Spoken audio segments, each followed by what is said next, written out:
Well, that was a pretty entertaining one, folks. Pretty entertaining one from The Rock. Oh, welcome back, Devils fans. It is your host, Ace, here on Running with the Devils, where we are talking New Jersey Devils hockey all year long.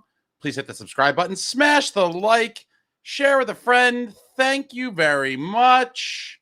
And the New Jersey Devils looking to get back in the win column. As the season marches on, a season which started out so promisingly and has since just completely went off the rails, devastating most of us. And what do the Devils do at home tonight? They find a way to win. Pretty sloppy one, but entertaining with all of the goals. Beating the LA Kings by a score of 6-4. Cheers to all of you. Win or lose, we will booze. Win or lose, we booze. And these are victory drinks. Always taste better than loser beverages, but if I'm being honest, obviously the shine, if you will, of these wins just does not feel the same as if we were going to the playoffs, but here we are. Here we are in the season. You guys know I will go down with the ship like many of you, and unfortunately, we're now just kind of in waiting for the end mode. Really sucks, but always happy to see a W, and we got one tonight. First period, Cody Glass gets it started at 7:58, assisted by Grits. What a story. Again, you guys know I hate silver linings, but Cody Glass certainly is one of the silver linings for the New Jersey Devils during this disastrous season. Ideally, would love to see him at 4C. I think he would be in a phenomenal 4C, but he has been an admirable 3C as well. Probably going to be the 3C next year as well. I do think we will likely see the centers we have now on the opening day roster for next season. But Glass is 15th. Love to see it. What a season from Cody Glass. Gives the Devils the 1-0 lead. And then at 11:04, the captain, Nico Hischier, gets his 22nd from Timo Meier and Luke Hughes to give the Devils the 2-0 lead. That is how the first period would end. And after the first period, I thought, foolish me, right? I mean, why would I think this? But I thought the Devils would kind of coast in this one for whatever reason. Allen was in net. Obviously, Jake Allen getting the start for the first time in he hasn't played in nearly a month and a half, or maybe even closer to 2 months with the Olympic break there. And then Markey playing all the games since they came back from the break. But typical New Jersey Devils obviously could not win easily. We start the second, and Kopitar gets on the board at 4:15. For the Kings, ties the all-time Los Angeles Kings points record held by Marcel Dion, cuts the Devils' lead to 2-1, and then less than 2 minutes later at 6:03, the breadman, Artemi Panarin, one of the newest Kings coming over from the Rangers, rips one past Allen to tie it up at 2, his 22nd of the year. And after that one, I was like, I did think we were probably going to lose just because it seemed like one of those crumble games. And then at 11:43, Taylor Ward gives the Kings the 3-2 lead. That is how the second period would end, and I did think it was just a collapse. I just thought this is a game. Devils have nothing to play for, really. Throw in the towel, game over, but that's not what happened. Oh, that is not what happened. We start the third, and another bright season or bright spot in a horrible year. The kids. Lenny Haminaho and Grits. Haminaho does a sick move through the legs, gets the puck over to Grits, and Grits gets his 12th of the season from Haminaho and Dougie, ties it up at 3. And then later on in the period, on the power play, the captain, Nico Hischier, gets his 23rd of the season from Connor Brown and Bratter, gives the Devils the 4-3 lead. But what would a Devils game be without a little back-and-forth battle? Exactly a minute later at 13:42, Kings on the power play. Kopitar gets one to tie it up at 4, his 10th of the season, 2nd of the game, and with that goal becomes the LA Kings all-time points leader, surpassing Marcel Dion on the Kings all-time list with 1,308 points. I'm always going to hate Kopitar for the 2012 Cup Finals, and it's insane to think about for those of us that have been around that long and longer, that 2012 Cup Finals was 14 years ago. Completely insane, but all tied up at 4. Devils draw a late penalty on the power play. The golden boy, Jackhughes, strikes for his 17th of the season from Nico and Dougie Hamilton, gives the Devils the 5-4 lead. And then Timo deposits one into the empty net, assisted by Nico with 8 seconds left to solidify the win. Our beloved New Jersey Devils win the game 6-4, scoring 6 goals for only the second time this season. They did it the first time this season, last week against the Rangers. And we get to the game stats. Kings 31 shots on goal, Devils 28 shots. Devils getting the better of the faceoff percentage, 54.4% to 45.6% for the Kings. Both power plays going 2 for 3. Penalty kill was not very good tonight whatsoever for either team. Both teams go 2 for 3. Kings with 22 hits, Devils with 16 hits. Kings 13 block shots, Devils 15 block shots. Kings 13 giveaways, the Devils with 17 giveaways. Kings with 2 takeaways, and the Devils with 4 takeaways. That is your game stats. A fairly evenly played game across the board. Let me get to some player stats here. Cody Glass with the goal on the night, 2 shots and a block. Nico Hischier, 2 goals, 2 assists for a 4-point night for the captain. 4 shots. Connor Brown with an assist. We got Timo Meyer with a goal and assist for 2 points and 2 hits. Haminaho with that beautiful assist and a hit. Siplikov, 2 shots, a block, and 3 hits. Brader with an assist. Grits with a goal and an assist with a 2-point night. 5 shots. Obviously, we all love Grits with a hit for Grits. Jack with the goal. 2 shots. Dilly with a shot, 2 blocks, and a hit. Dougie Hamilton, 2 assists for Dougie. I mean, this guy, I know a lot of people aren't happy he's still here, but Dougie has been a beast since he's being scratched. Nearly a point per game guy. I mean, where the hell was this prior to the scratching? It's unbelievable. It's beautiful to see. He had 2 blocks and 2 hits. What else we got here? Shimo Nemitz, 2 shots, 2 blocks. And Jake the Snake Allen, 27 saves on 31 shots, getting the W. And overall was just, back and forth kind of shootout here. Devils survive a shootout. Probably playing a little bit looser now that they know they are not going to the playoffs and, the games don't really matter as much.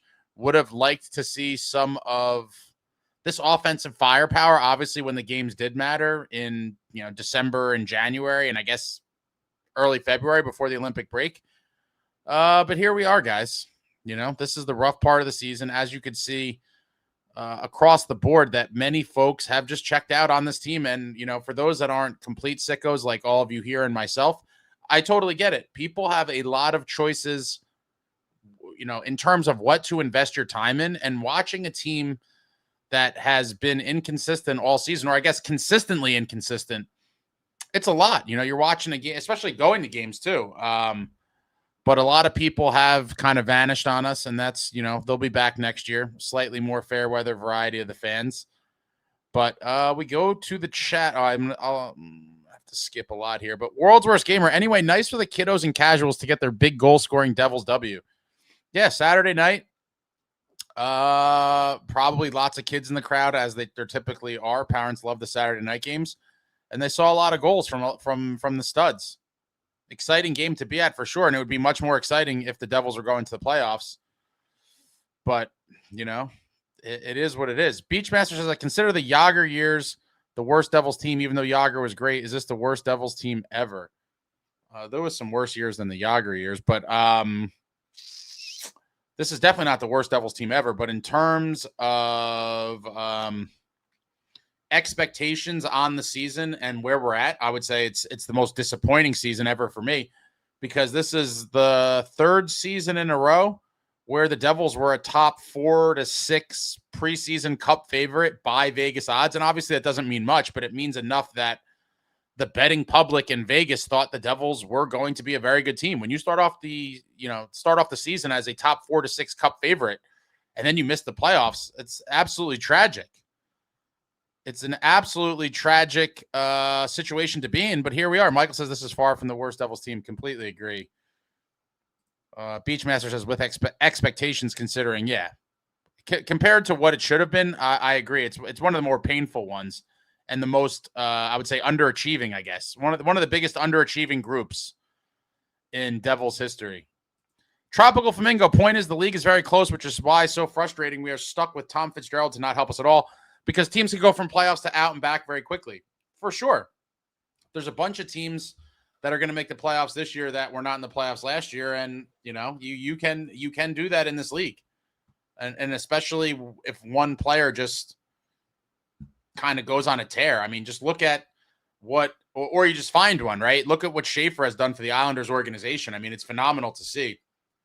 Completely kind of turning that franchise around.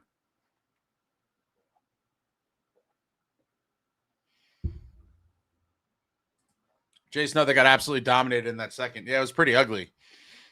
Pretty ugly indeed. I thought it was going to cost them the game. Jay Snow, you see them get caved in their zone way too often. They're just too soft to get pucks out of the zone when teams press them. Austin, great win tonight for the Devils. Showed a lot of resilience. Yeah, I mean, they gave up the lead. Then they had to chase. It was a back and forth. It was a good old-fashioned shootout. Love to see the win. And the big boys putting up points. 4-point night for Nico. Tropical Buffalo is just ungodly right now. They virtually never lose. They finally were sick of all the losing years. I mean, look, credit to Lindy and the boys in Buffalo getting it done. I've obviously been a big Tage Thompson guy for a while. They're one of the teams I'll be pulling for in the East. Sabres and Isles for sure. Pop the Bounty Collector, thank you for the super. I'm just happy to see a W tonight. I'm with you. Regardless of where we are in the standings, I always want to see the team win. I'm not for tanking or any of that stuff. I've talked about this millions of times here. Just want to see decent games, solid efforts from these guys, and hopefully finish the season strong. It's super unfortunate what has happened this year. And we can only hope that October, oh God, I can't believe we're already talking about October again. And I've been talking about it for a while, and it's disgusting. It seems like, it does seem like in some ways just yesterday, I was talking about how much I was looking forward to October after the Devils got bounced by the Hurricanes. And here we are again, well ahead of the playoffs. We're still a month away from the end of the season. Brutal stuff. World's Worst Gamer, if Fitz is still here as GM and doesn't get us 2 scoring wingers this summer, then why the watch next season? It'll be the same. Well, first of all, I don't know what you mean by scoring wingers. Like how much of scoring are you talking about? But one is like a non-negotiable. Like we need finishers. I wrote it on X. And if you're not following me on X, follow your boy on X. But I said something along the lines of, there was a play, I believe in the second period, where Bratter was in on a 2-on-1 with maybe Mercer. I can't remember. But it was a spot where he clearly should have shot it, and he like forced the pass, and it got broken up. Like, we need shoot first finisher guys. We have too many playmakers, too many guys that are looking to distribute and set up the play. We need finishers. We need guys who are shoot first mentality and will finish. Jack has been missing it forever. And you got to get him one. We need a scoring winger that can put the puck into the back of the net for Jack Hughes, because every year that he does not have one is absolute malpractice. Complete malpractice. Tropical Flamingo, does anyone truly believe this ownership will relieve Tom of his duties? They don't care enough. I pray I'm wrong. He's a horrendous GM. I think there's a chance. And I do think there is some... I don't want to get excited for it, because I have said I do believe he comes back. But I am leaving out a sliver of hope that the completely inactive nothing deadline was because the owners told him don't make any moves, and basically he's on borrowed time and going to get fired. But I fully think he is going to come back. I would love to be wrong. Michael says, Jack seems to be the real leader. When he's out, we collapse. Hopefully the gold medal, missing playoffs, and a full healthy offseason gets us transformation of Jack to man Jack. I think that's already underway, at least in a leadership sense and off the ice. Now, what will he do in the offseason in terms of training and stuff? Would love to see him come back a little beefier, a little more muscle. But I do think his kind of outlook and attitude has already changed tremendously as a result of the Olympic experience. And that's what I talked to you guys about prior to it. A lot of people are like, oh, he should heal up, he shouldn't go. And I told everybody, these experiences for a young kid like him to go play with this group of players and live, on and off the ice with these guys for 3 weeks is a tremendous experience. And I think it served him well, regardless of the golden goal. World's Worst Gamer, I know what they may try and do. They will say Grits and Haminaho will grow, and we're relying on them to add 30 more goals minimum next season. Excuse not to spend money. I think people will be furious if that's the case. Furious. Michael, ownership cares about the money. I'm sure many like me didn't renew for next season. I'm sure there's a lot of drop-offs, and rightfully so. We've been kind of living through the same movie for the past several seasons, and I could certainly understand the frustration from season ticket holders who spend their hard-earned money and a lot of time to go to all these games and to constantly kind of see the same result where the team flounders, they do nothing, and then it's rinse and repeat for next season. It's completely discouraging. Austin says, I don't think Keefe is going to get fired. It's not his fault. I don't know. I'm on the fence about that one. I don't think it's his fault, but I would be okay if he was fired too, as long as Fitz was fired. Now, again, I don't think it's Keefe's fault. You guys know how I feel about Keefe. I think he kind of got left on an island by Fitz and has had subpar rosters during his time here. But if him and Fitz are both shown the door, I could live with that. But I will be furious if Fitz fires him and stays on. Probolt says Fitz is probably going to Nashville. The only way Fitz is going to Nashville if it's on a vacation, sir.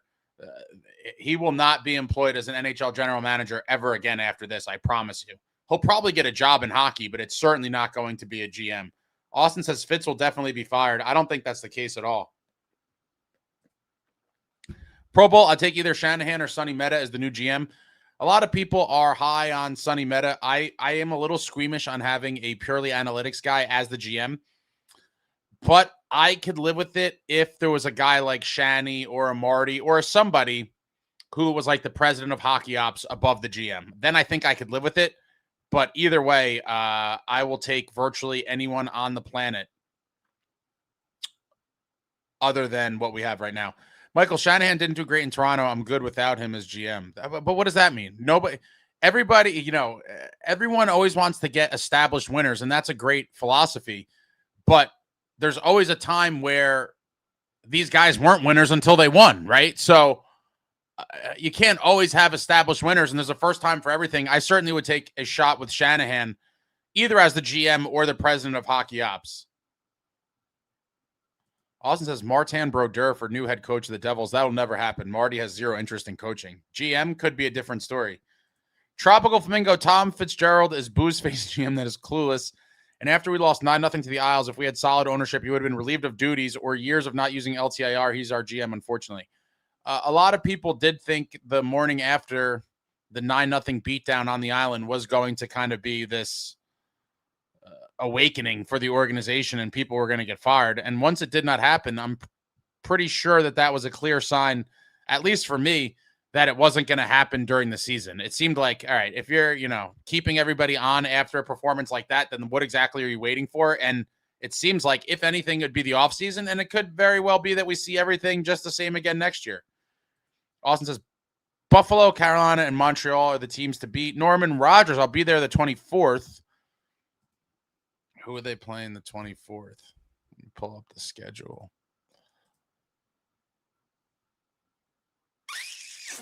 Oh, Dallas, in Dallas. Very nice. Long story. I had loose plans to attend a road game with one of my buddies that I grew up with who doesn't live near me anymore. And we kind of loosely made this plan months ago before the Devils sucked. And he was kind of up in the air about it. He's got kids and stuff and a lot of work responsibilities. And then recently he was like, let's do that trip. And I'm like, damn it. Like, I threw it out there and we're going to have a great time. We'll go out to dinner and do a bunch of stuff in addition to the game. But the trip would have been so much better for me if this Devils team was going to the playoffs. But it's going to be a, non-playoff road game for your boy very soon. And I'll have some stuff coming out from that in the next couple weeks. Austin says, the Devils officially eliminated from making the playoffs this year? No, they're not, but it's pretty much unofficial. They would have to win pretty much every game and get tons of help. Like, it's not official till you're mathematically eliminated, and that's going to be a while from now. But for all intents and purposes, they are not making the playoffs. World's Worst Gamer, cheers to Grits and Haminaho on the W. Yeah, the future's bright, guys. That's why I got these shades on. The future's super bright. Grits and Haminaho a part of it. Cody Glass should have been traded like many of them? Absolutely not, dude. For what? So we have to rely on Fitz to find another 3C? If Cody Glass was traded, we would have rioted in the streets.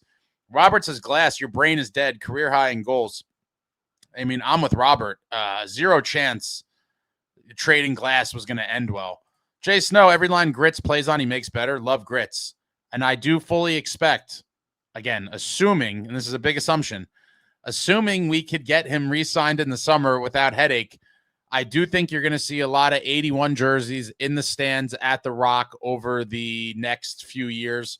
Grits becoming a fan favorite, seems to have a great personality, always a great interview, and just seems very happy and enthusiastic to be in the league, and looks like he loves the game. And what a shot this kid has. I think he's going to be a stud for this New Jersey Devils team for years to come. Very curious to see where his contract lands at this summer, but he should get a nice payday. I think he's going to get a real nice payday. Jay Snow, when we score goals, we can't prevent them. This team is a mess. Tropical Flamingo, it's a very flawed team, but that's why it's so infuriating that we never get help from our joke of a GM. We can only hope that the end is near for him. Yo, Holmes, of course, the kids trying to stick played with balls. Lenny and Grits are legit. Yeah, I mean, these kids got something to prove, obviously. I expect great efforts from them on a nightly basis down the stretch of this meaningless, the rest of this meaningless season, because they are looking to kind of solidify their standing for next year. And I wouldn't be shocked if, well, we got to think, but what happens in free agency, but I think one of them will likely end up in a full-time top 6 role next season. I mean, it would be nice if we went out and got 2 legit top 6 guys to round out our core 4, if they're all brought back, which they probably will be. And we had Lenny and Grits both in the bottom 6. That could be nice, but we'll see how it all plays out. But we definitely need to get a legitimate top 6 winger that is shoot first, finisher for Jack Hughes, because we're just wasting precious years of the career.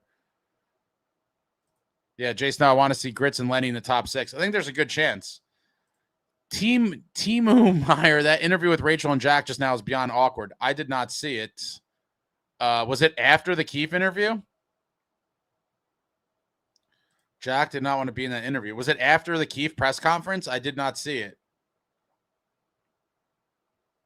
Yo, Holmes says, Kopitar just owns us. So glad he's retiring. F that guy. Yeah, super classy guy, great career, but I always have hated him since that 2012 Cup Finals. I mean, if the Devils could have just won one of those first 2 games at the Rock, I think the whole series would have went different, but it is what it is. Like, and the one that got away. Robert Palzer says, congratulations to Kopitar on a respectful career. Jason, no, the Islanders can play a hard-nosed game. They're a different team than they have been. Yeah, but the Schaefer is single-handedly kind of turned the entire franchise around. And they got some dogs, too. I mean, they're going to be a tough out in the playoffs, I firmly believe. Especially if Sorokin gets hot. Another just top-tier goaltender. And those guys are the X factors. They could steal games and steal series. I'll be pulling for the Isles, and I'll be pulling for the Sabres. I don't even know. I'd have to look at the stupid thing. I hate the new playoff format. I don't even know if it's possible, but an Islanders-Sabres conference final would be electric. Tropical Flamingo classy. The Devils honored Kopitar as Isles did last night. Really good player and a special moment for him for sure with that accomplishment. Yeah, I think pretty much every team has kind of been doing the little handshake thing after the game. Kopitar, an awesome career, probable Hall of Fame. I think he's definitely a Hall of Famer. 1996 Devils. I talked about this before, Yo Holmes. For me, partially due to age and then partially just because we had just won, that 95-96 season really sucked. But for me, this one sucks more, just given what the expectations have been every single year for the past few years and how we just completely flopped, and just for the most part, how we've sucked for the better part of the last 14 years. This one is worse for me. And again, age and a lot of things have, and the history before the season come into play. But at the time, and even looking back, that 96 season will always sting. But this one, I think this one's worse for me. Truly, because this was supposed to be one of the bright years. Jason said, I think this team's way further out than a couple tweaks. They need a major reconstruction. I mean, but I can't say that I agree, just because I do think even if you trade one of the core guys, which I think should happen, but it probably will not, even if you start with 3 of the 4 core guys as a base layer, okay? And then you're talking about guys like Cody Glass, Grits, Haminaho. Like, when you start looking at it, like, how far away are you really? Now, obviously, you could get into some, goaltending could be an issue, but when you're looking at just forwards, I'm not going to get excited. So I'll tell you this, regardless of what happens in the offseason, I may be optimistic, but it'll certainly be cautiously optimistic. But even with 3 of the core 4 plus Grits, plus Haminaho, plus Glass, you got Connor Brown. It's like there's not many question marks overall, I would say. Now, there's a bunch of dead weight that'll be gone, but I do think Bukestad could be a serviceable 4C. Again, in an ideal world, we would get a legit 3C from somewhere else and push Cody Glass to 4C. I think that would give us one of the best center groups in the league.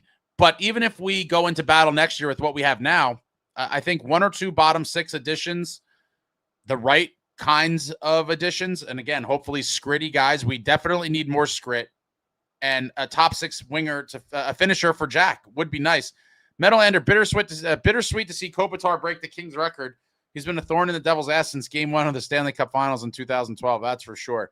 Yo, Holmes, 2013 to 22 were some rough years. Yeah, that was very rough years, and we were supposed to be living in the bright future as a result of that decade-long rebuild. Jason says, what if the Islanders traded that pick to win now?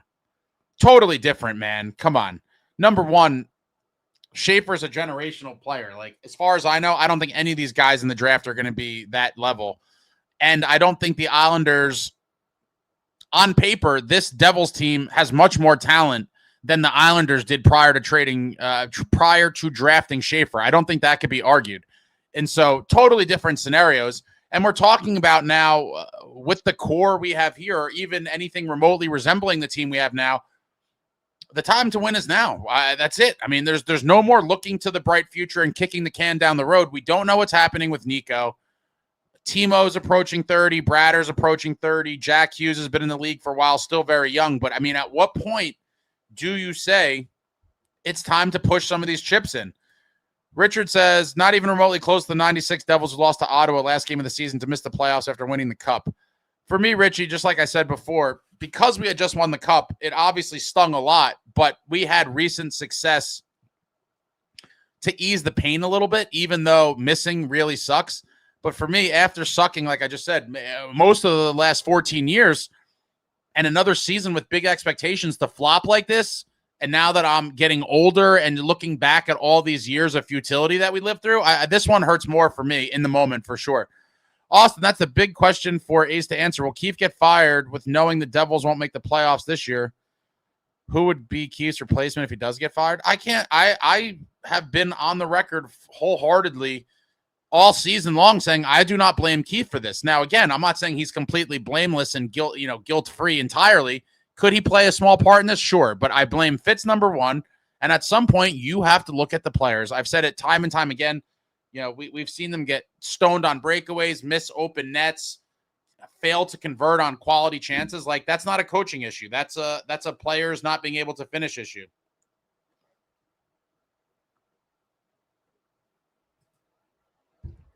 Evan, good win, but this team is still soft. It does look like they're playing with more speed, though. Definitely need an injection of snarl and sandpaper, like a lot of us have been saying for years and years. We just don't have enough of it, and winning teams do. You need to bring more of that in. Thoughts on the Rags beating the Wild? I think it's another case of, they traded some pieces out. They're in the toilet, and guys are just probably playing looser. And they won like 4 games in a row or something. Like, I could care less what they do, honestly. Jason says, I don't want to see most of these guys ever again. Troy Machine, maybe it isn't the best idea to let the backup goalie not play a game in 2 months.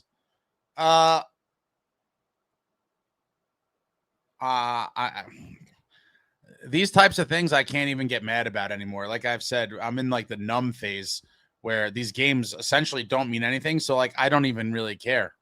The goaltending rotation has been interesting to say the least.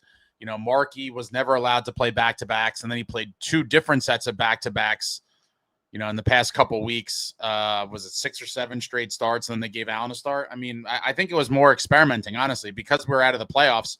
I think the Devils were like, let's just play Markey a shitload and see what he does with more games.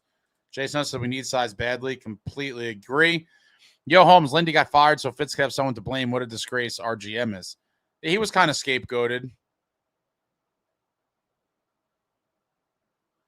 And that's why I said I think it'd be crazy if Keefe was a scapegoat for this group again. At some point, you have to realize the coach isn't always the problem. You need a new look. The group needs some new life injected, new blood. Bring us new blood. Metalander, Dano, and Bryce were practically begging for some physical play to change momentum. I mean, listen, Dano and Bryce Salvador played in a different league. So I'm convinced that there's some guys in the league today that would not have survived in the old league. Straight up would not have been able to play in those times. I mean, it was a totally different game. Guys were getting crunched left and right. A lot, you know, you're allowed to do a lot more at the stick. Guys getting kind of cross-checked, worked over. It's a different game. And Dano and Bryce, 2 warriors. Jason says Jack scoring that golden goal screwed us as Devils fans. I don't think it did. But, you know, it may have helped Fitz indirectly, because I do think, as we've talked about, the owners do care about attendance and money and revenue and all that. And the arena would have been very empty on a lot of nights if it was not for that golden goal. They're kind of living off that. The people are paying to see Jack Hughes play. And that's going to help them down the stretch for sure, regardless of not being in the playoffs.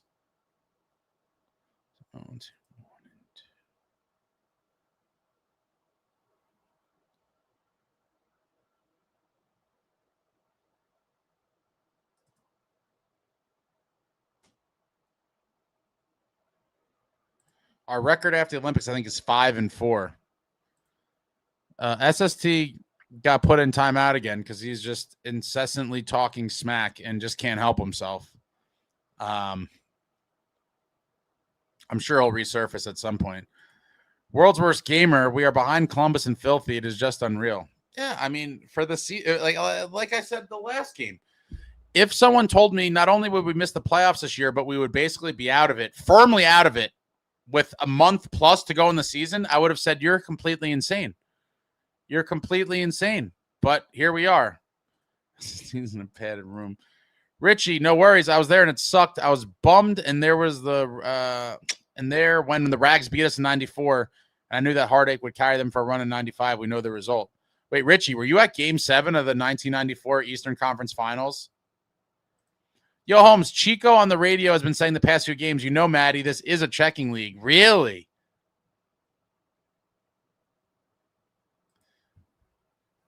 BK says, meaningless game, but much needed. Girlfriend went to Japan, and I'm stuck in Jersey. Winter beverages hitting hard tonight. Very nice. Enjoy those winter beverages. Winning drinks are always the best. Victory drinks. Cheers to all of you. Oh, I moved my thing. Cheers to all you. Victory drinks hit so much better. They do. They're also much better when you're going to the playoffs. Tropical Flamingo says, absolutely, Ace. Fitz, if he's ever relieved here in Jersey, has 0 shot as a GM in this league anywhere else. Completely not. Yeah, no chance. Jason says, I like the way teams are going with ex-agents for GMs. I think that is fairly logical to some extent. David Chime says, Austin for GM, Ace for President of Hockey Operations, Tim Wood, head coach, Frank the Tank, play-by-play announcer. Oh, boy. Oh, boy. FDT says, Ace, golden boy with the golden goal. Crazy talk waiting for the train about trading for McDavid. No way, Jose. Cheers. Who's talking about trading for McDavid? I mean, some fans are just so out of touch with reality. Like, McDavid's not getting traded. What are people talking about?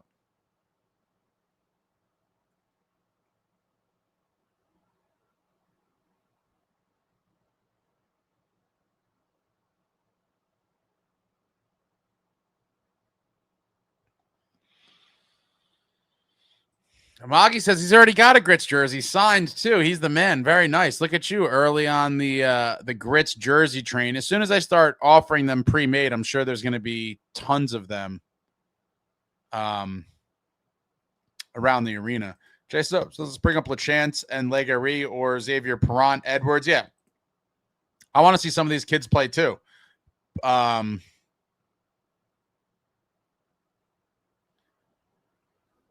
I'd be curious to see. Give them some time. Let's see. Benjamin says, Ace, are you slipping into the we are going to so get them next year mode? Absolutely not. Regardless of what we do, I will be very, very, my expectations are super low, honestly, in terms of what they do for the offseason. And I am not going to get excited until a very long time. I'm going to have to see a lot of consistency out of this team early next season to even get excited. I'm going to be obviously rooting for them, watching all the games, hoping that they make the playoffs and could do some damage, but I am not going to ever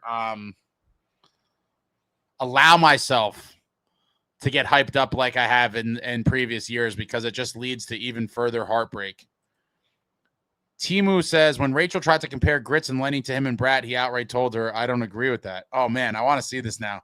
Collect records. I'm really, really, really hoping you're right about Fitz doing nothing at the deadline because ownership told him not to so they could fire his ass. I hope so. Serve says Jack's rude in interviews, walks away before they stop talking. I mean, he doesn't like media, guys. We know this. Jason says I'll never, I guess, root for the Islanders. Always burns the playoff format that's been around for 12 years that nobody understands. It's completely dumb. It's completely dumb. So the Isles and Sabres can happen in the ECF. Okay, yeah, I have to look at the thing in front of me to figure it out. It's super annoying. David Chimes, how about the Penguins surviving above line even without Crosby? Yeah, and they lost. Malkin got suspended for a few games, I think, too, right? I mean, listen, the Pens, they're going to be a hard out, too. Malkin and Sid looking to make some final memories together before it's all over.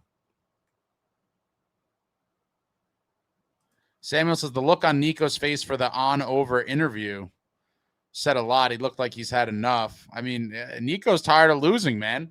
Nico wants to win, and that's why I think there's a very real chance that he does not sign here. But we're going to see how that all plays out. Another situation to keep an eye on. John Faces off topic. What's everyone's thoughts and opinions on what happened with Gudas' suspension for what he did to Matthews?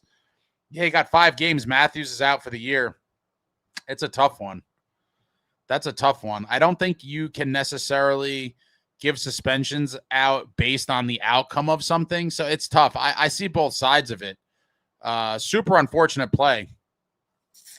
David Chimes, Kopitar might be first ballot, definitely making Hall of Fame, great two-way player, long career. Yeah, I guess it would depend, first ballot or not, on who else is on there, but I could see it potentially happening, but he definitely gets in at some point. Samuel says the future never comes. Timu, was this the Devils' first win after being down in the third? I think it might be the second. Benjamin, these guys cannot make it work. There's something wrong here. It certainly seems that way. Robert says, smash the damn like button. Thanks. Hit the thumbs up for your boy. Where's the sandpaper coming from up front? Trade or free agency, hopefully. Ethan says, one of the rare games where offense carried the defense plus goaltending. Yeah, we outscored our deficiencies tonight. You know, defense and goaltending didn't play great, but we hit them up for 6 goals. Stickfix says this may be the end of Fitzgerald's 2-year, heavier, edgier, more violent experiment. No, he had the right idea, but he didn't get, guys that could score that are heavier, edgier, more violent. You need the right guys. Serve says, I think Nico wants to be a lifelong Devil like some of the legends. I think he would probably rather win than become a Devil legend. But we'll see. I'm very, very intrigued to see how this all plays out.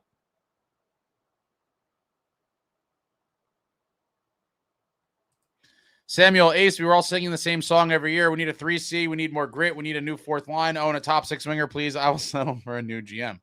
Well, fixing those issues probably starts with a new general manager. We'll see if we get one or if we're stuck with the same old, same old. World's worst gamer. There are so many questions all around the NHL. It could be a wild summer. It could be. I feel like last summer was pretty quiet. This trade deadline was pretty quiet. We may see more of the same. Jason, Dawson Mercer can't be a net front guy. He's too damn small. Another interesting guy kind of going into the summer, if he's dangled in any packages or if any teams try to lure him out of New Jersey. I mean, there's a lot of possibilities in terms of offseason moves. Stick thinks we lured a bunch of these guys near the end of their careers here with the sale of a solid shot at a cup. We don't show we could do that, and they may just as easily demand to look elsewhere. I think that is why myself and many others were shocked that there was no moves at the deadline. I thought some of these guys probably wanted to get the hell out of here. You know, the end is almost here, and you're just riding it out on a team that's been out of the playoffs for some time right now. Stickfix said, I think we should keep our eyes on what the Devils do with Cotter and Nason. Nason probably be hard to move due to the question marks surrounding the injury. Cotter, I'm intrigued by him. I could see that going either way as well. Danny says Patrick Laine is a free agent after the season, I believe. Maybe bring him in at the right price. I've always liked Laine. I think he could be interesting, but he can, again, Laine cannot be the move. If it was like Laine and something else splashy or impactful, I would like it. I wouldn't like it if Laine was like the main move, but you know, there's a good chance we do nothing. And then so you're like, oh, well, Laine over nothing would be phenomenal, but we'll see. I could totally see Cotter being gone as well, Snow. I'm very curious to see where the team is at with him. World's Worst Gamer says Laine is damaged goods and has no heart. We don't need him. A lot of guys could get a jump start on their careers with new circumstances, new team, new city, new line mates, and we'll see. I would be shocked if it happened, but I do think that he could be a nice piece on this team. Tropical Flamingo, I expect Markstrom in net to be a net versus Boston. I want to see some more work for Allen, just a little bit more, but I understand why they keep going to Markey. They want him to be our top guy. Yeah. But, you know, where we're at in the season now, like, I don't know how much any of this could have any bearing on next season in terms of the goalies. In terms of the team trying to play winning hockey, I do think that matters. As a point, you know, all the people that want to tank, like, I just think ending the season losing more is just not a good look. Jason, I would love to bring in Gomer as a bench coach. Yeah, he's the head coach of the Chicago Steel. I love Gomer. I think he would be a great influence on a lot of these guys.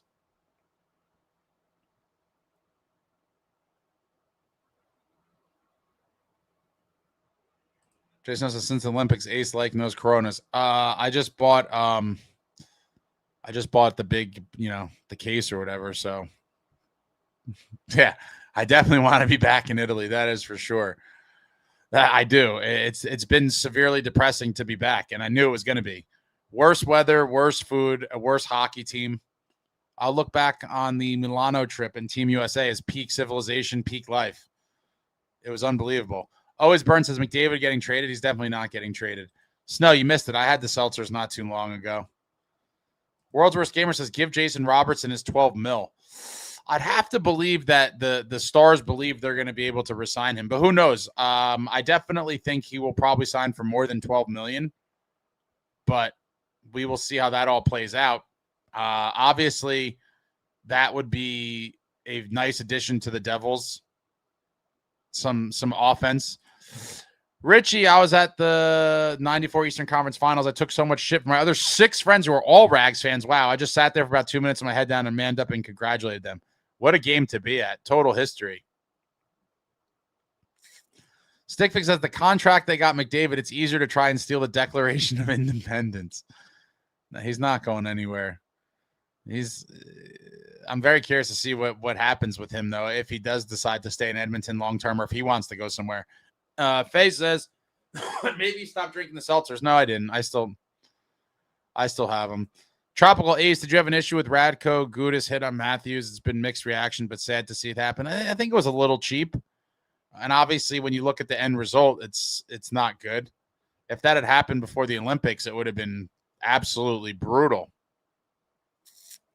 World's Worst Gamer Alex Tuck out there, too. Pay what we have to. Another guy who's going to get paid heavily, and I think he stays in Buffalo. I think he's definitely going to stay in Buffalo. And especially if they go on a nice little run here. Jason Nuss says, next year I'll have zero expectations for this team. Tuck's going to get a bag. Yeah, it was definitely a dirty hit. Robertson could want 13, 14 million. Devils Den, my man Austin. Devils win a resiliency game. Yeah, it was a good old-fashioned barn burner. A little shootout. Always Burns. I also hate the newer schedule format. Less rival games. Who cares? The Devils play the Sharks twice a season. I miss when they played the Rangers 6 times a year. Completely agree with you. There should be more of an emphasis on division rivalries. There were some seasons where you only played the West Coast teams one time, so it was either home or away. It wasn't both. Like, I'm okay with that as well. I think you need to emphasize the division rivalries, and that's when the Devils-Rangers rivalry was great. The 90s was phenomenal. Obviously a better league and more fisticuffs and all that, but bad blood when you play them so many times. This year, we're playing the Rangers 3 times, and we did not play them for the first time until last week on March 7th. Completely ridiculous. Ben Jamin says, Nico looks just miserable. He scores and doesn't even raise his stick. He's had enough, I think. It may not mean he's had enough of being here in general. It just could be like, I'm not going to celebrate a goal emphatically in a season that's lost, which I can't blame him. Faye says he will get what's coming when a bigger, bulkier, beefier dude comes into the league. You're talking about Gudis. David says, I wouldn't trade a top 5 pick. After that, I completely agree with you. I would trade it no matter what.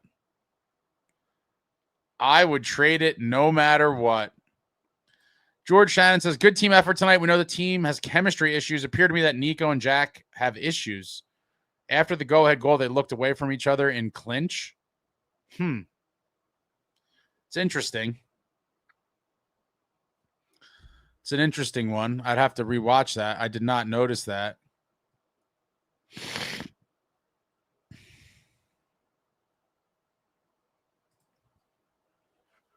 Tropical Flamingo, we need to be in win now mode. Picks with this GM don't excite me at all. With his history and down the road isn't winning now. We're just wasting years. Completely agree. You got to push the chips in. Line A is a power play merchant. Listen, I'm not saying he's my most ideal addition, but you'd be lying to yourself if you did not say that he would help the team. He's certainly an improvement over several guys. Travelin says Cotter should go to a team that makes it to the shootout a lot because that's all he's good for. He's been bounced around so much. I like Cotter. He just hasn't been able to really put it together. Yo Holmes says Cotter for Schmid looks like a brutal trade right now. I would say probably. Don't forget it was Cotter for Schmid and Holtz. Tropical Flamingo need to win now with moves that reflect that. We just haven't seen them. Completely agree, which is why I've been irate. It's why I've been irate. The handling of the deadlines have just been tragic.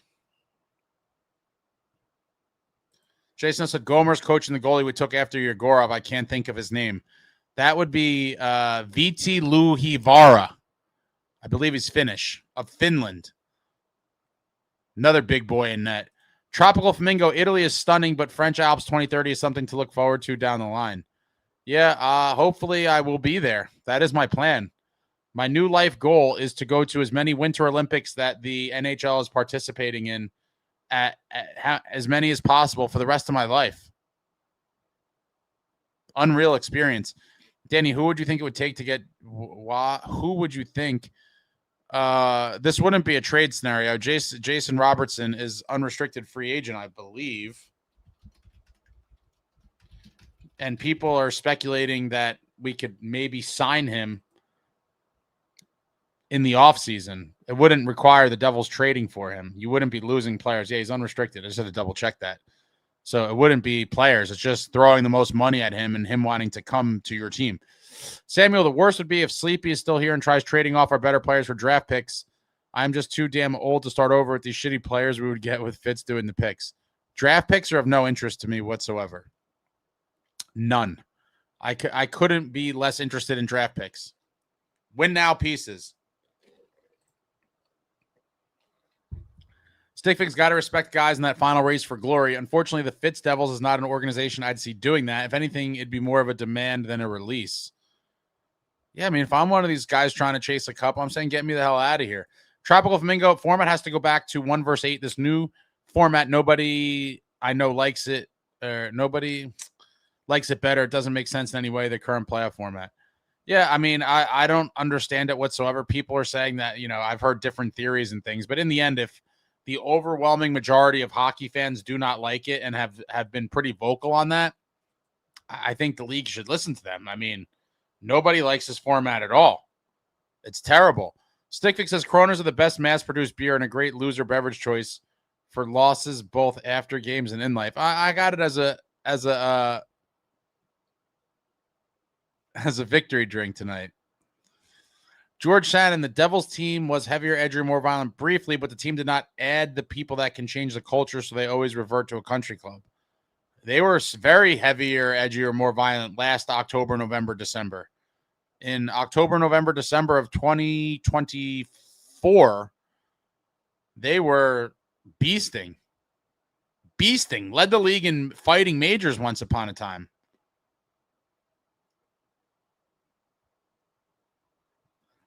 World's Worst Gamer says being improved to be mediocre is not the goal, thus us not liking Line. Okay, well, if you're going to thumb your nose at Line, then prepare to be disappointed, because now you're talking about you're expecting something better than that. Good luck to you, my guy. Richie, I gave Cotter a lot of slack, but he infuriates me flying behind the net and getting little to nothing done back there. Drive to the net. Snow, we need heavier, edgier, more violent that can actually play hockey. I agree with that. Benjamin, imagine playing with Hughes. Dude thinks he's Dwayne Jetski. Every game with that garden gnome, he must be like, I don't know what the rest of this means, but I don't know. That's an interesting theory that people are throwing out there, like that there's some division between the two of them. I don't know. Tropical Flamingo, French cuisine is quite good. I believe some of the Olympic events will be in Italy as well, so that's super cool to be able to be in 2 countries and go to the Olympic events.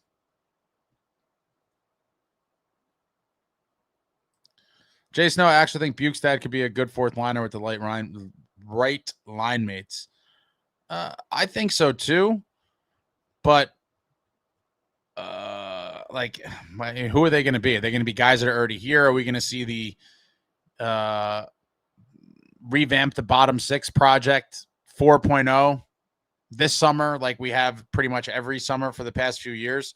And if Fitz is the guy handling it, I can't have much confidence. Richie says, very curious to see what Zito does. I think Florida will be back next year. They'll have Barkov. They'll be rested up a little bit. A lot of mileage on a lot of those guys. What's going on, Justin? Matthew E., they should do the playoff format that PWHL does where top seeds get to pick which team they play. What? I never heard this. Make a whole show out of it where a player has to burn the jersey of the team they pick to play. Wait, I need to look into this now. I've never heard about this. The PWHL, they top seeds pick who they play. Jason says, what the hell is Nason going to be next year? I forgot about him. Yeah, he's kind of a forgotten about guy at this point. David Chimes, Sharks win again. We helped their playoff drive by beating the Kings. They look like they are really going to beat all the odds. Literally 60-1 at the start of the season and make the playoffs. Was that 60-1 to win the cup or 60-1 to make the playoffs? It couldn't have been 60-1 to make the playoffs.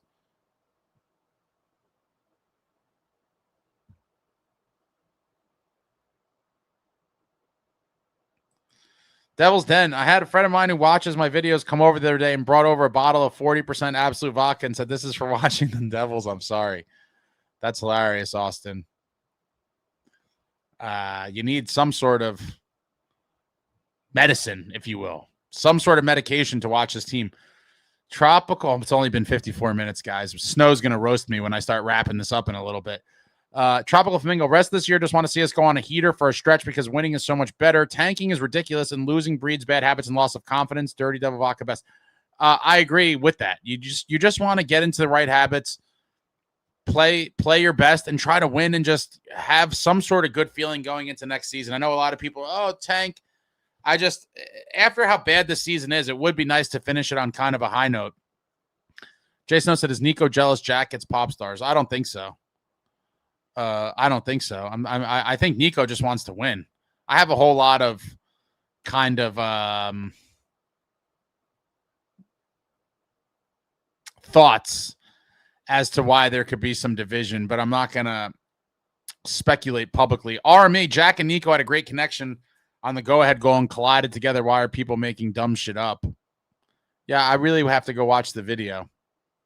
I just want to see wins. World's Worst Gamer Ace, where do you think Matthews goes if he asks out after the Olympic crap from people in Canada and his teammates not doing right by him after the hit? I don't know. I would love to see him in the red and black, obviously. I would love to see Austin Matthews on the Devils. I think you get a guy like him, then all of a sudden Jack to the wing becomes a real thing. But it seems as though he does want to ride it out in Toronto for whatever reason. I don't know why. If I was him, I would want to get the hell out of there. David Chimes, PWHL sounds awesome, like the XFL only hockey. I mean, that is pretty crazy. You get to pick who you play. Jay Snow, the Leaf I want is Nyes. Yeah, when that rumor was kind of floating around on deadline day, I was a bit excited.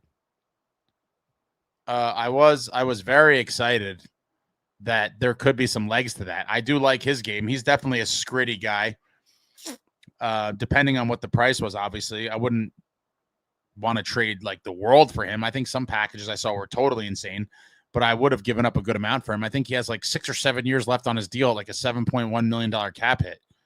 I mean, when you could grab a guy like that, that's definitely worth looking into. George, agree we're heavier, edgier, more violent in 2024, even during the 8-0 start this year, but the team always gets soft and reverts to Dougie's game. Well, why has it got to be Dougie's game, though? I mean, if we're being real, George, a lot of these guys, you know, it would be a lot of these guys' game. Why is it Dougie's game? Amagi, I forgot about him, too. Great point. We still have McEwen, but he's not going to be re-signed, so essentially we don't have him anymore. Him and Nason. Yeah, Chirp's coming. David, it really was under a 2% chance to make the playoffs with the Sharks. That's pretty crazy. 2%?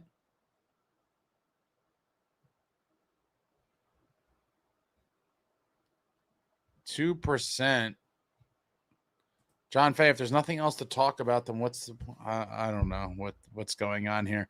Army, Jack and Nico had a great connection on the go-ahead goal and Selly together. Yeah, I want to watch whatever someone was talking about now. World's Worst Gamer, I want them to lose every single game, but I still feel sick when they lose. That is how I feel. Well, then why do you want them to lose every game? Tropical Flamingo, Dallas is gaining ground on Colorado. I think if I'm guessing right now, Dallas versus Tampa Bay is the Cup Finals. That would be an interesting one. That's certainly an interesting one. World's Worst Gamer, I like Nyes too, but there's talk about him not playing the right way this season for the Leafs after getting the contract. Don't watch the Leafs enough to know.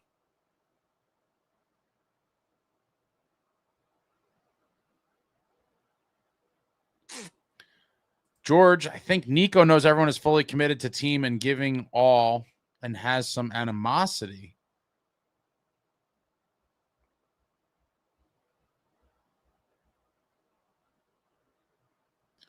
Army, anyone in the top 10 you're hoping for, Ace? I'm hoping we trade the pick. I couldn't be more not excited about drafting. But if they do, this guy does seem interesting. Obviously, I want big boys. And Belchurch definitely fits the mold. But I would certainly prefer to trade the pick. George said, Dougie's a big dude that plays like he is 150 and avoids checks. Stick Figs, you listen to Locked on Devils. I do not. Guy used to be a sales rep, and apparently players hate Fitz, saying he changed up after 23-24. We get rid of Fitz, we could see a resurgence of heavier, edgier, more violent, and winning drive. I don't know much about the guy or how he would know that, but nothing would shock me if the players did not like Fitz. But overall, I do think more players would probably say they like him than not, if I had to guess. But, you know, I'd be curious where that insight came from. Yeah, if we draft with the pick. No, I know Tasha was talking about this guy for a while. Yeah, Belchurch. If we draft with the pick, he would be on my radar for sure. I was trying to find some videos of him. And he's over a point per game guy for the Spits. A lot of great players came through Windsor in the OHL, but in 57 games this year, he's got 34 goals, 25 assists for 59 points. He's listed at 6'5", 226. Ethan Belchitz.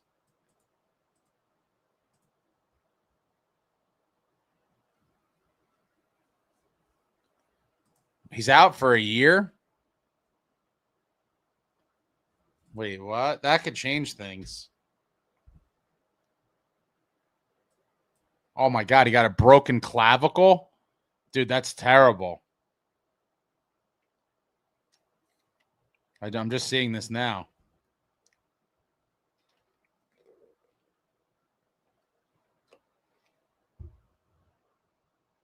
Man, I wonder how that's going to affect his draft status. But a 6'5" power winger. We could use a guy like that. But again, you draft a guy like that, he's not helping you immediately. Oh, Nico animosity to players not giving it their all. No, I could totally see that. They being frustrated with players that are not pushing it to the limit.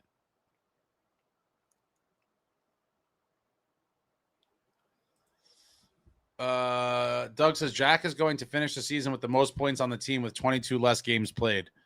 And I will say that's a pretty terrible stat for the rest of the team. It would be one thing if like he was on a team with nobody else. But there's plenty of guys on this roster that should have been able to score more points than Jack Hughes with 22 more games played. That's pretty wild.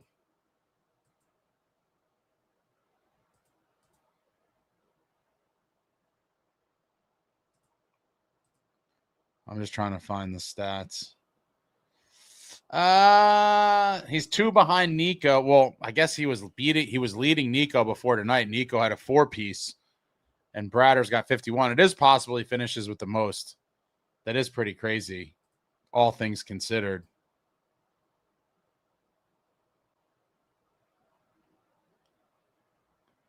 Wait, Snow is only the greatest Canadian rapper of all time. I don't even know who Snow is. RME says Cardinal Offshaw is the best Canadian rapper. First of all, the best Canadian rapper is clearly my man Drizzy Drake, and I'm going to get hate for it, but let's be real. Drake is clearly the best Canadian rapper of all time. George, Nico is ready to lead this team to the cup after going through the adversity of the last 2 seasons. For Nico to lead this team anywhere, he's going to need some help, and he has not had the proper complementary players throughout his entire career. Justin Smith, win now is more important than a draft pick. I completely agree. 6'5" is a very big boy. He's going to miss all of next year. I'm going to have to do more research on this. That is certainly going to affect his draft stock. That's crazy. World's Worst Gamer, you should start doing the Tankathon website 2026 NHL Draft Lottery on the channel at the end of the broadcast. I'm not quite there yet, but we may eventually stoop to that level. It is depressing that really, wow. I don't remember which episode exactly, but it was a recent one. I can't find it. Or he was a sales rep chaperoning players during a signing event overhard to Tatar and another. They did not speak well at all about fits, but that could totally be dependent on who the player was as well. I think there's a lot of variables that go into that. I wouldn't look too much into it, but like anything else, I'm sure there's tons of guys that like fits and there's ones that don't. And again, a lot of it probably has to do with your individual kind of situation. Army could help us to get him since he's injured. Would be awesome to get a big young left wing on that rookie deal. Yeah, but when is he going to be playing for the team? You're talking about a guy that's not going to be in the NHL for years. Most likely. I mean, what good does that do us to push forward to win now? It doesn't do anything. Tropical Flamingo, Penguins come from behind 2-0 in Utah tonight, tied 3-3 in the third. That's impressive, particularly with what Pitt is missing and what it means to Utah is their current spot. The Pens, baby.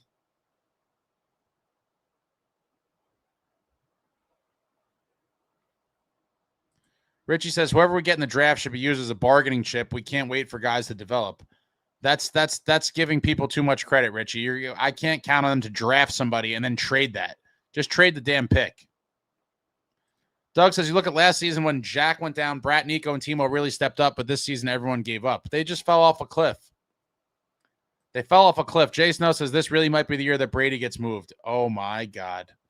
Listen, I can't see it happening, but if he tells them, like, I'm over it, the New Jersey Devils must be all in, completely all in on landing Brady Tkachuk. If he is dealt this summer and he goes anywhere other than the New Jersey Devils, it would be completely tragic. But the reality is, Ottawa is not like fully dead yet. They still got a pulse.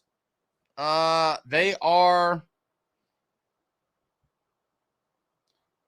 4 points out of the second wild card spot, or 5 points out with 2 games in hand. Yeah, I mean, they really have to jump Columbus and Detroit. They're not dead yet. Devils Den. Austin, do you think Nico hits 30 goals by the end of the year? He's at 23 now. They'd have to score at like a 40-goal pace because he needs 7 more, and it's going to be close. It's going to be close. I hope he does. And he's often out there with the empty net, so that could give him a chance if we have a lead in the game. It's going to be close. I'm going to say I hope he does. I hope he does. Stickfix says new core: Jack Hughes, Arseny Gritsuk, Seamus Casey, and the newest ad over the summer, Pedersen. Pedersen would be horrible.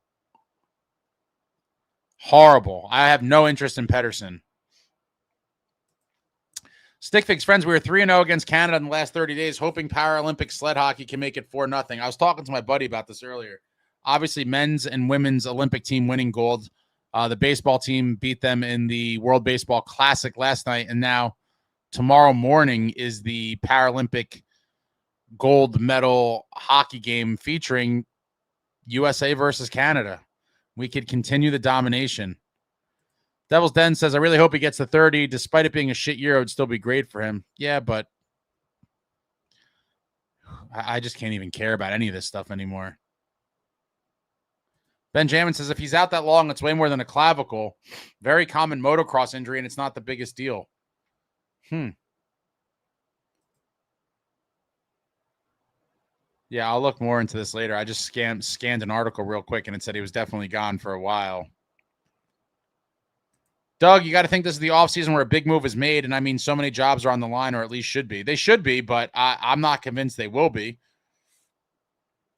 David says top 5 draft pick is worth keeping. Not for me, it's not. I'd get rid of that. Jay Snow says, Kendrick killed Drake. His name is back to Aubrey Graham. Man, come on. Kendrick he had a nice beat. I'll give him the beat selection was A+. He pulled out the mustard beat, but let's be serious. Jay Snow, when's the last big pick trade for a player? Well, I think it would have to be part of a package, but I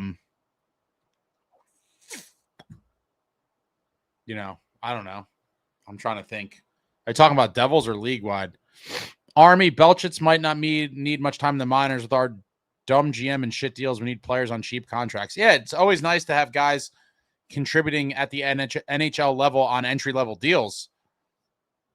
But we haven't seen too many of those for the Devils in recent times. We got Lenny and Grits right now, and Grits is about to get paid.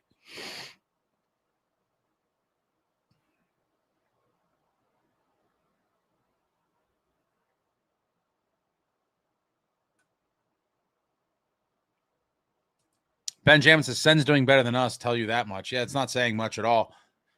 David, Fitz would fail on Tkachuk, even if the family connection gives him the inside track. Well, he had the inside track on Quinn. That's what I tell everybody. We had the inside track on Quinn, and look how that ended up. So at this point, it's hard to believe anything could get done. Army, the top 3 are definitely in a tier of their own. The next 7 guys are good, but should definitely look to pair and trade for a great left winger. Doug, I think people forget Salayev was a top 10 pick and hasn't cracked the roster, nor has been traded. What do you expect from Fitz? Well, I mean, in fairness to Fitz, the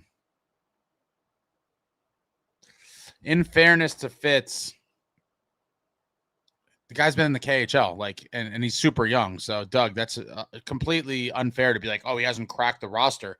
Now, whether he pans out to become the guy that we all hope he does is a different story, but it's way too early.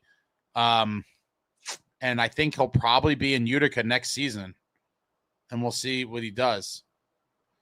Tropical Flamingo LaGreca having a watch party at Calandra's versus the Rags. Are you considering doing any live meetups, or is that out of the question with this tragedy of a season?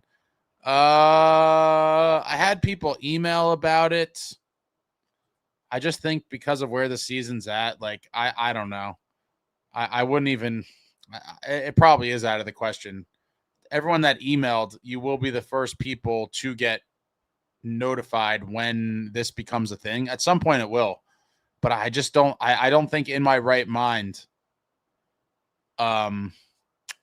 that I can do it in a season like this. Like, the motivation for me is just not there. I'm so sorry to folks that wanted this to happen, but it will happen. It'll just be next season. I cannot exert any sort of effort or energy to do a live event of any kind that is centered around this team this year. I just can't. Doug says can't draft, can't trade.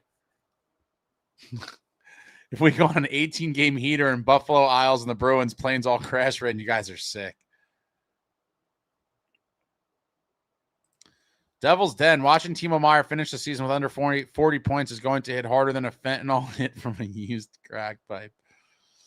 Not a great season for... Now you guys are getting chatty. I thought I was getting close to the end here. David, Salive is in Russia under contract according to development plan. Defensemen don't make NHL, usually see 22, 24. Why would he be here? Yep. It's all true, David. World's Worst Gamer, until we know who's running the show in the summer and at the draft, I really shouldn't bother talking about what we will do. On that note, I'm out for now. Go Devils. Have a good one. Have a good one. Doug says we took Salayev over Zeev, and look how good Zeev is. I mean, is he that good, though? I don't know. I feel like he's gotten a lot of hype, too. And in the end, the more valuable argument would be that he was traded as part of the package to get Quinn. But there's so many different variables involved with that.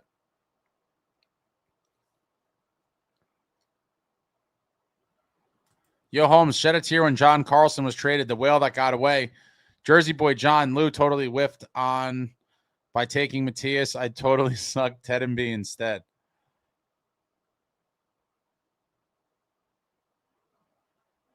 John says Fitz couldn't pull a hand out of his behind if his career depended on it. Man, you guys are Devil's Den, Austin. In fairness to Fitz, may be the wild statement I've ever heard come out of Ace. Listen, I've said it time and time again. It's well documented. I am no Fitz fan.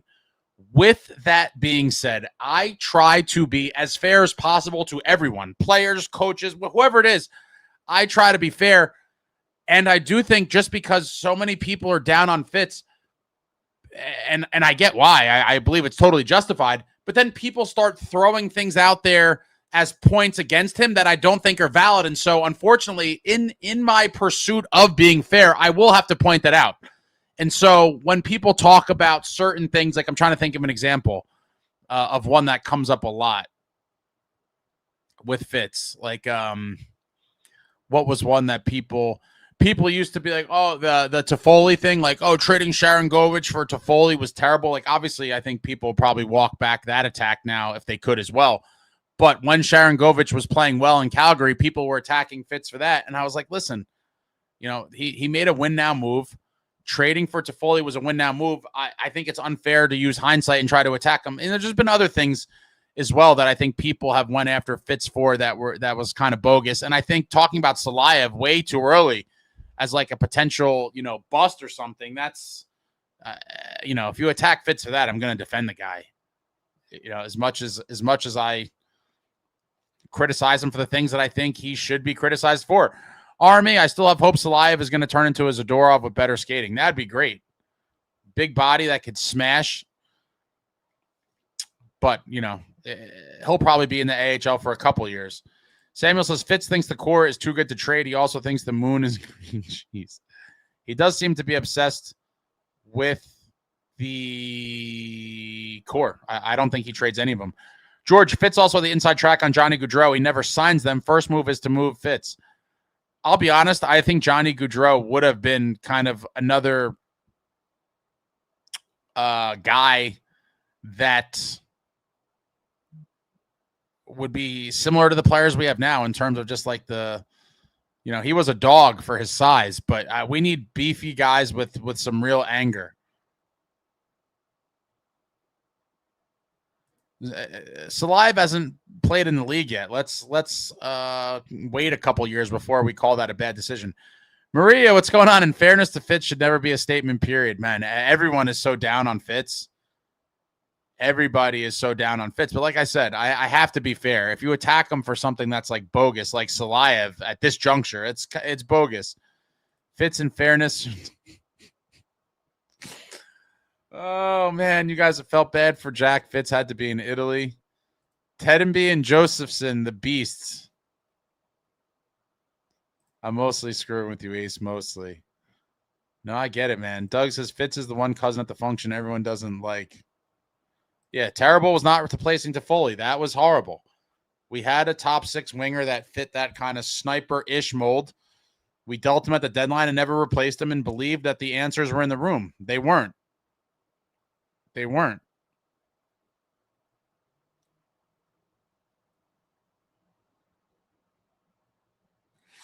George says, did you gain some weight after all those pastries in Italy? Or did you walk it off? I may have missed it. So I am going to make a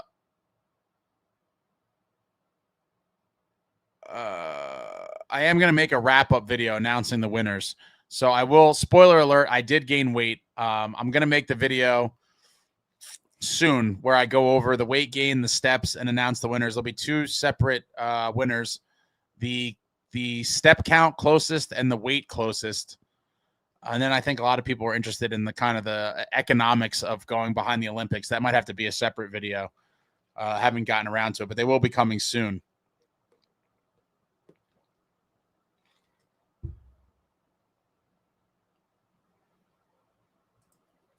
Doug says you wanted to trade that pick though, Ace, and he reaches on Salayev and hadn't traded him for Quinn, so I can't give Fitz the benefit of the doubt there. It's just one of those ones that it's too early to call it. But I did want to trade that pick. I was very vocal about that. Tons of people attacked me. I wanted to trade the number 2 overall pick when we had it, which we drafted Nemitz with. And now I think some people are starting to come around on the idea of what I've been saying for years, or at least a few years after that 22-23 season, that the time to win has been right now. It's been for the past several years. And you now see people kind of being like, oh, well, what if we did trade that number 10 pick for win now help? What if we did trade that number 2 pick? And we'll never know. But those were all chances to improve the team with win now pieces instead of drafting for the future. And instead, this organization was obsessed with talking about the bright future and draft capital and guys in the organization and, waiting in the wings. And here we are.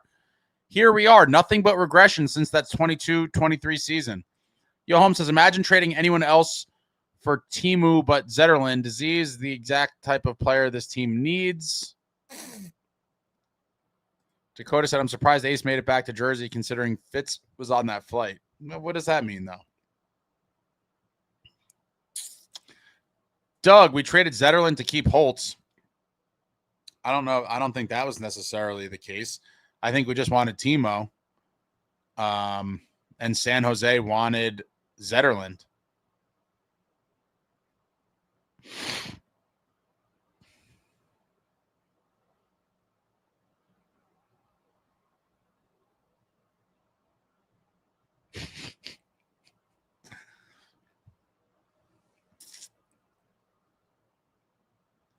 Jason says, listen, we have Swiss jackknives. Man. Tropical Flamingo, the watch and wait approach should be a special item on the menu in some of our local diners since it has become a staple, unfortunately. The watch and wait melt. What a joke of a man he is. Man, you guys are... Listen, I get it. I'm very disappointed with what has gone on and not gone on for years as well, but you guys are like bloodthirsty, huh? Yeah, I mean, I get it. It's been just, and I think a lot of the people that were kind of on the fence before this season, I think this was the final straw for a lot of folks. I think this is going to be the season that kind of pushed people over the edge because we've just seen the same movie too many times now, and people don't want to hear it. They want to see meaningful moves, and they want to see a competitive team. John Fay, all I hear when Fitz speaks is crickets chirping because all he says is bullshit. Yo, this has turned into like the roast of Tom Fitzgerald in the chat.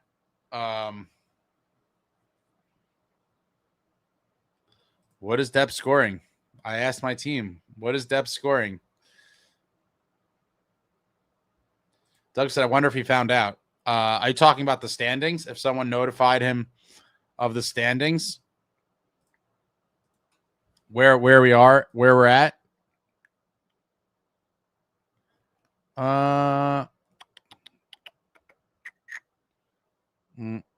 Looking for something here. All right, it's bathroom break time. Appreciate all you fine folks. We'll start wrapping it up. I'm not in a hurry to get off here when I come back, but we've now just kind of diverged into this is just a total Tom Fitzgerald bashing. But follow your boy on X and Instagram. There's the info there. Would appreciate that. Trying to get more involved. I have some announcements coming soon of some cool stuff, but I'll be right back. I got to use the bathroom, but follow me on X and Instagram. It's all right there. I'll be back in a minute. Throw out your thoughts, comments, suggestions. I always like the suggestions. I always like the suggestions when they're decent, but I will be back momentarily. Be right back.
And we're back. And we are back. We got Swamp Fox McLeod has 46 points in 53 KHL games with a 65% faceoff percentage and a plus 19 rating. Our ownership and management aren't about putting the best possible teams together. I told you guys a long time ago they were never going to consider that. Let's be real. That was never on the menu, folks. Never on the menu. But, yeah, they never fully, he was never replaced. He brought a lot to that fourth line. Did a little bit of everything. He definitely had a little scrit in him. Speed would hit. But it was never going to happen. I mean, let's be real. McLeod at 28 might be good to bring back. It's never happening. Dakota said, I wouldn't want Fitz as a roasty. What? Devils then, we want Quinn. Best I could do is Bukestad. Fitz probably. I just can't believe that did not happen. I think the entire hockey world thought it was a foregone conclusion, and he found a way to just not make it happen. And by, with everything that's been put out there since, I personally will never be convinced that it was anything other than not being able to free up cap space. That's, seems to be what it was, despite him saying that wasn't the case. Doug says, anyone here want to be the GM? We checked the standings, so that's more than what Fitz already does. Devils then is volunteering as a tribute. Swamp Fox, we're still 4 points ahead of the Rags for last place. Man, that's brutal. Maria has SST for GM. Oh, man. Tropical Flamingo says, it's become roast of Fitzgerald because he's a biggest part of why we aren't relevant, and that does not absolve players or Keefe entirely. But if guys saw moves to help team results better. It has not happened. The stagnation of our beloved New Jersey Devils has been painful to watch. I mean, listen, I did not think there was any chance whatsoever of a deadline day this year that saw nothing happen. Now, I told you guys for months that I did not expect anything other than a Sprong-esque type move at best in terms of a return. But I certainly thought, especially in the seller's market with the high prices teams were paying for players, I certainly thought a defenseman or two was going to be sold off, but we did nothing. Absolutely nothing. I never saw that coming. Never in a million years.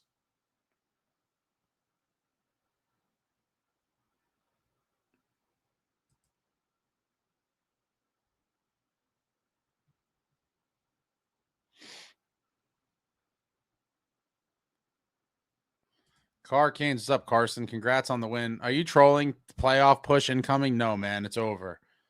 Matthew E says, would you rather have the Devils win a cup or have Tate McRae as your girlfriend? Is that a real question? Let me think about that for a second. Devil's Cup? Devil's Cup.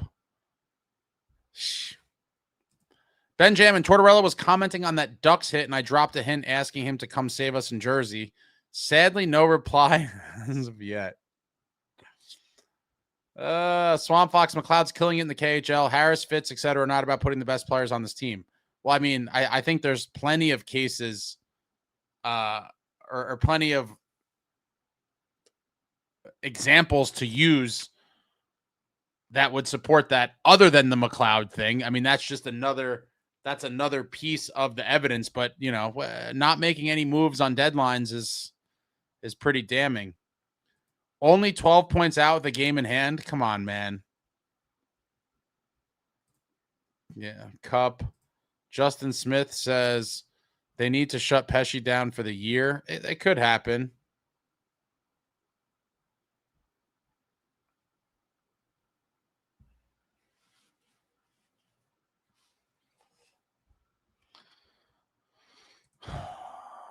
Devil's Cup. JM Punk, when we win the draft lottery, we are so back.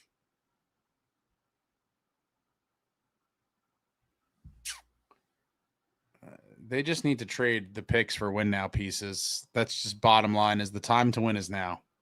That's it. Very curious to see what happens with Nico.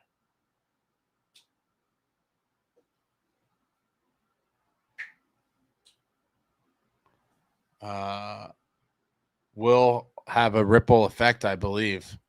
Yeah, I mean, if he's not going to re-sign this summer, I would consider trading him this summer. I mean, why wouldn't you? That's a super unfortunate reality for the team to be in.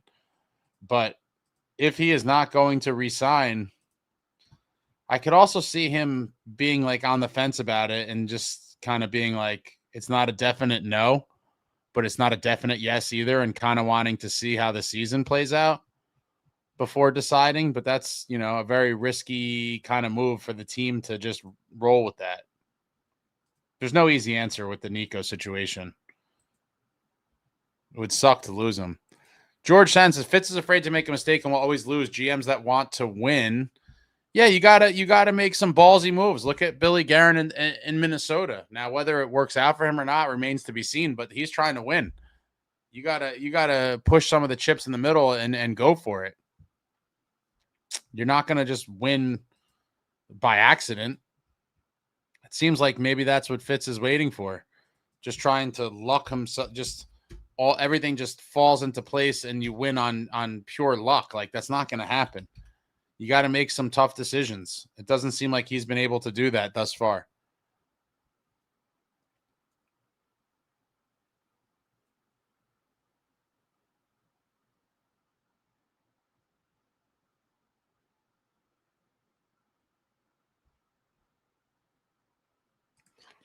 Faye says we play Boston Monday. If anything, let's beat Boston and try to kill their dreams if possible.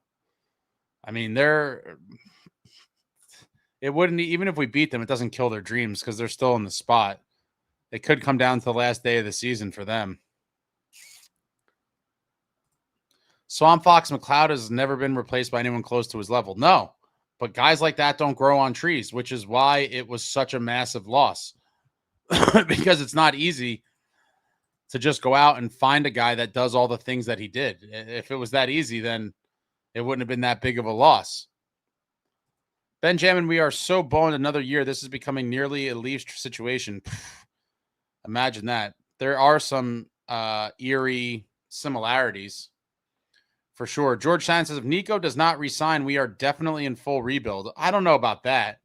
It obviously is a massive loss if Nico does not want to be here long term, but I don't necessarily think that means we're in a full rebuild, but that certainly would mean the beginning of Captain Jack for sure. Devil's Den says, never compare us to the Leafs. Their fans deserve to watch that trash can dumpster fire and let it burn.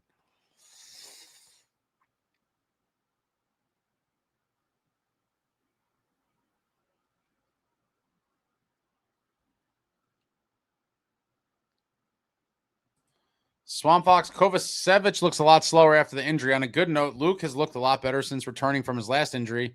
He's more assertive on ozone entry and looking to drive play.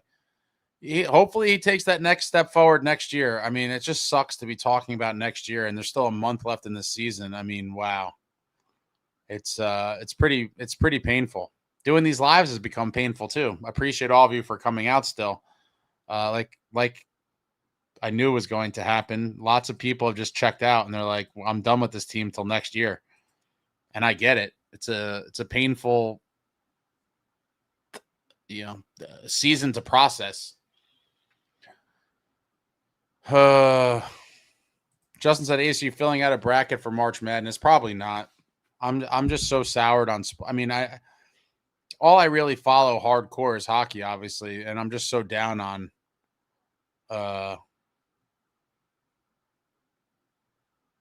the Devils, obviously. I mean, this has been one of the worst, most painful seasons of all time.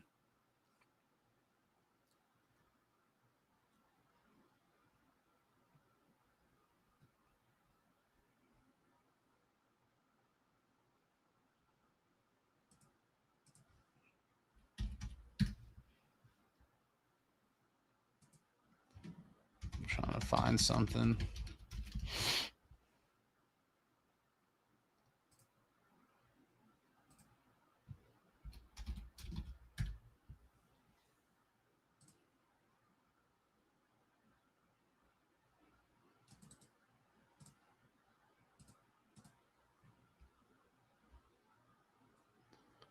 Oh, you guys are talking about the Jarvis dropping the gloves. Nothing will beat Jack giving Aho a body slam. Yeah, here's a video. Lincoln, I just dropped a link in the chat. I was at that game. I was going crazy during that.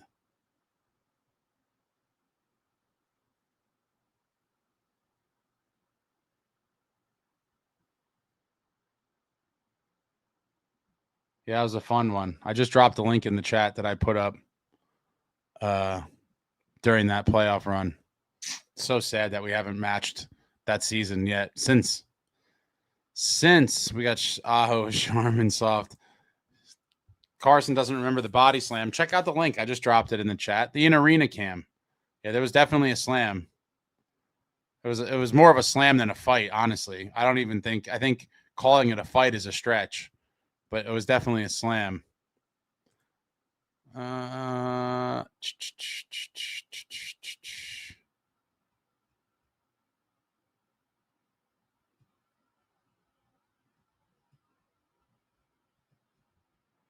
Faye says he wants that Jack back, the Jack who picks people up and body slams them.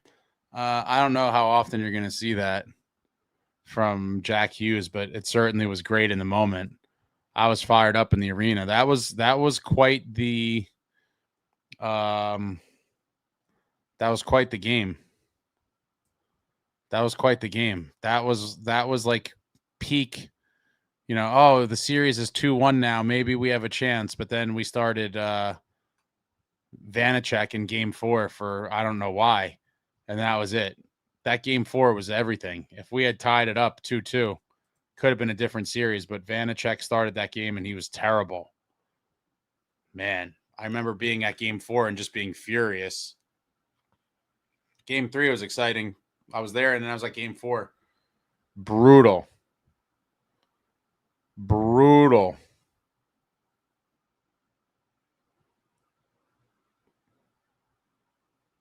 Anyone have anything else? It's about that time. Anyone have any good movie suggestions, by the way? I'm going to try to every night I try to disconnect from the Devils and mostly hockey for some of these nights because it's just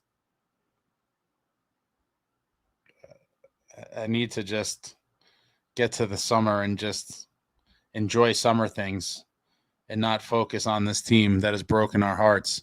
But anyone have any good movie suggestions? Anything good? Something on Netflix, maybe? George has smashed the like. Would appreciate that. Hit the thumbs up for your boy. I can't start any new TV shows, Snow. Movies only. I cannot do subtitles. I can't do subtitles. I hate them. I don't like. So several people told me to watch Peaky Blinders, and I can't understand what they're saying. So it's hard for me to get into it. And people are like, oh, just watch it with captions. I hate captions. Call me old school. I don't like captions.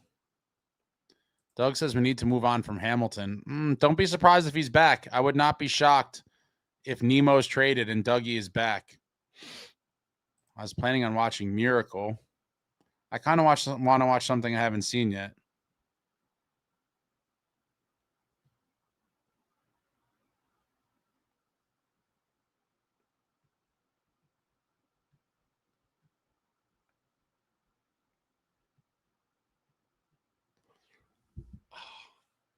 I think I slept weird. My neck is cranked.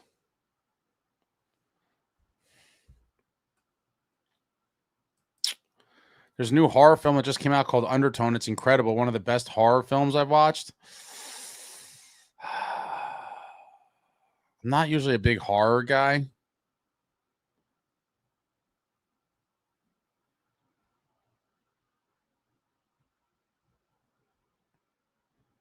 Is it like murder horror?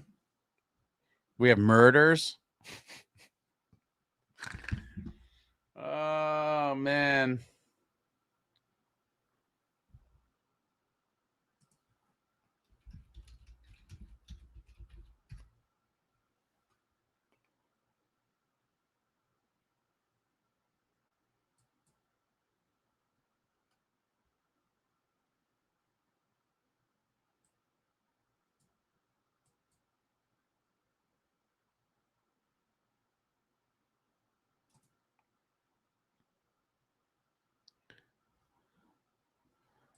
Marty Supreme.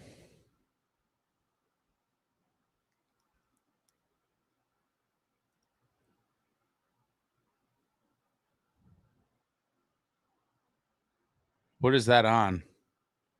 Then we got Warfare. What is Warfare? I'm so out of it. I don't even know. Like, is there any movies like in the theater? Like, how much longer do movie theaters have? It can't be much longer.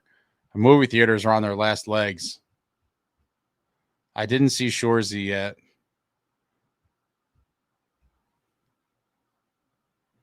It's hard for me to start shows because it's a lot of commitment. I just like to watch a movie, it's over, and it's done. Shows are just a different animal. But I do have to watch Shoresy at some point. I thought the moment, what is the moment?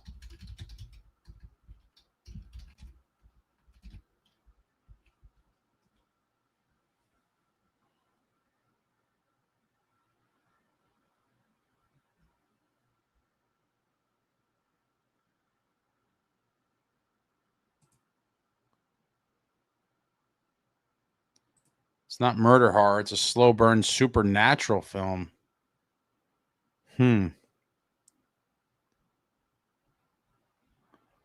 A lot of people, a couple Marty Supremes.